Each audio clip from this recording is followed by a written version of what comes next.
Isang sunog ang sumiklab sa Baguio City kung saan apat na palapag na paupahang bahay ang tinupok ng apoy.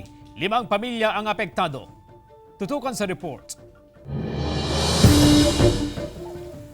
Nasunog ang apat na palapag na paupahang bahay sa Suelio Village, Marcos Highway, Baguio City. Umabot sa ikalawang alarma ang sunog na tumagal ng halos 1 oras. 5 pamilya ang apektado sa sunog. Base sa investigasyon ng Baguio City Fire Station, nagmulang sunog sa ikalawang palapag. Ayon sa nakatira roon, nakita nilang nasusunog na ang isang kwarto kaya agad silang tumakbo palabas. Tanging laptop at mga gamit sa eskwela ang kanilang naisalba. May tumawag po sa akin, nasunog nga daw po yung bahay. Siyempre, yung una kong naisip yung mga anak ko.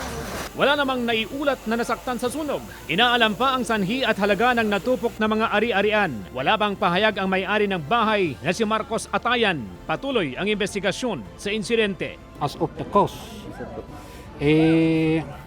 under investigation pa rin. Mayroon kaming naririnig. Kaya lang, i-follow up pa namin at para ma-confirm. CJ Torida, Balitang Amyanan.